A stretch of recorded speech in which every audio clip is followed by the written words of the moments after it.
It's been a while since I've mentioned Spelunky, I think, on the show. Probably hasn't, but you worked on, it's currently my favorite game of all time, Spelunky 2. What was it like working on the Spelunky 2 trailer? I mean, it's a dream job because I played so much of the first Spelunky, and also just very practically speaking, the like debug options in Spelunky 2, super good, super helpful and conducive to working on a game that is so random and chaotic to like really mitigate that chaos. Also, just Derek Lieu gave me lots of creative freedom.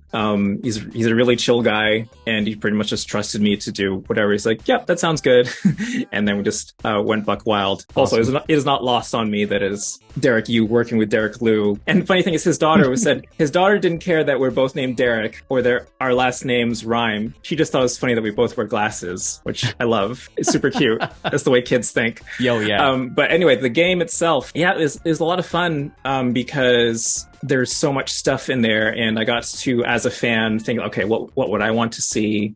How do I make this? What do I put in for the fans to make them go, ooh, that's different? The first gameplay trailer didn't worry about like how the game works at all, like teaching how the game works at all. I didn't like do like, oh, and then you die, then you start over. This is a roguelike. I think the Nintendo Switch trailer, we did that because it's like a new console and it's the first time Spelunky had been on Nintendo. So we thought, okay, for this one, have the more explanatory one. And also because that was being released in Japan for the first time, maybe it's just Nintendo Switch. Anyway, a lot of Japanese game trailers have a lot of narration where they just explain things point blank. So we thought to have that style, let's just do that. And we actually got a Japanese narrator to do that for that version, which was pretty fun.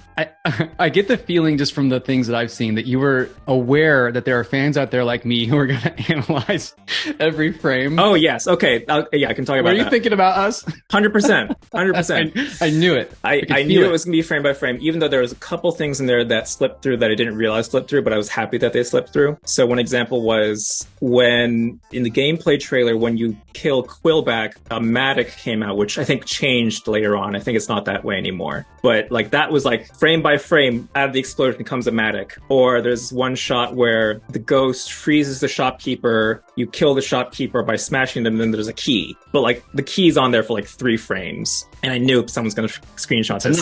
If it was another trailer for another game, I would have let that key play out a little bit longer. For the Spelunky 2 trailer, it's like, key, cut, next shot. And then there's one thing specifically my friend Mark said, oh, that's got to go in for the speedrunners. I'm like, oh, really? That's interesting. And it was the teleporter backpack, which I don't even know speedrunners like that item. But so he thought, okay, this is different to have a teleporter and an item. So he's like, show that in the trailer, and people like key in like, ooh, what is that? What are the implications of that one? Which I'm terrible at any teleporter in Spelunky, so I got kind of lucky on that shot. I just kept on mashing A or whatever and just got lucky and like teleported 2 or 3 times. It's black magic. I don't know how they do it. Like downwards. Yeah. So there was that. But yeah, I really was trying to think about, okay, this is new. Like mounts are new. The lava physics, of course, that's new. Gotta show that off. Because the announced trailer didn't have any gameplay footage at all. So I knew there'd be a lot of frame by frame analyzing of all this. So I definitely, there's one part which I can spoil now because the game's been out for a while. Cool. In Volcana, as part of the path of using items to get to the next thing, there you put the eye into the thing that activates the drill. Mm-hmm. So in the gameplay trailer, you could, if I left it the way it was, you could see the recessed eye socket in there. I'm like, ooh, that's a spoiler for how the items work. So I just went in, changed the tile set so then that wouldn't have the eye there anymore, because I didn't want to spoil that part of the item use path, whatever it's called. Very smart. I didn't think about that. It's such an obvious thing to show because the drill is so awesome. Like that's got to be in there. But yeah, how you spoilers, everybody, how you unlock it. Yeah, is I mean, it's pretty obvious once you see it because it just hasn't the eye in it. So, but yeah,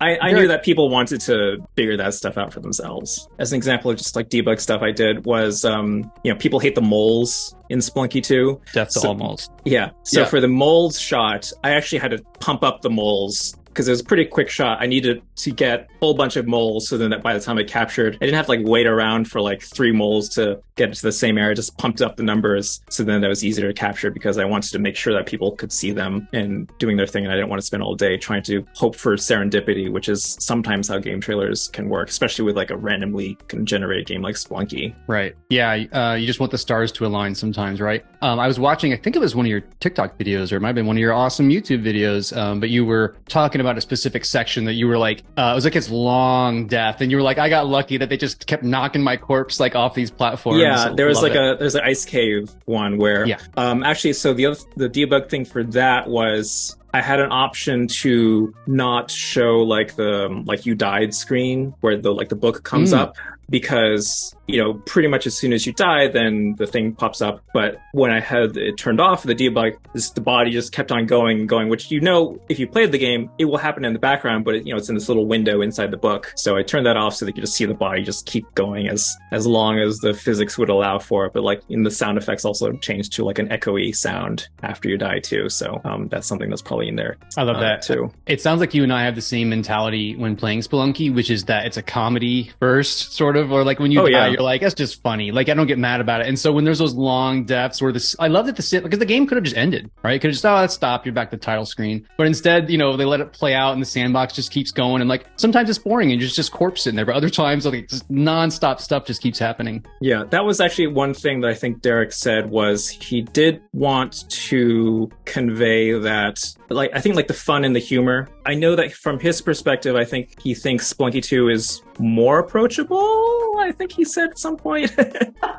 How about the uncertainty? That's so I don't remember actually, but I remember one of the things that I wanted to do was to make sure that people watch this and thinking this is fun and slapstick, not like frustrating, which of course it can be frustrating, but I think whenever I play Spelunky, it's always funny when I die. Sometimes it can hurt. Usually it's still pretty funny, just because like the comic timing of Spelunky, like things happen so quickly. Like when you just fall off this ledge, like 2 frames later you're on spikes. It's just not funny. So I really wanted to make sure that people watched that and got some laughs out of it. I had the same philosophy for Noita also, which is very similar in many ways. I love Noita. Just brilliant. Yeah, it also reminds me of all the like QBasic games I used to make that were just pure pixels when I was growing up. Yeah, like Spelunky but pixels for Noita. That's amazing. Yeah, I was one of those fans who was just eating up every single frame of the Spelunky 2 trailers. This video is part of our full hour-long episode of Make the Game podcast. Watch the full video on Spotify or listen anywhere podcasts are heard. If you want to make your own game trailers, you've really got to check out Derek's amazing articles, YouTube channel, and his courses, where you can save 15% with the coupon code MakeTheGamePod. If you're a big Spelunky fan like I am, you might enjoy some of the games I'm working on, so subscribe to Make the Game for devlogs and more cool videos about game dev like this one. Thanks for watching.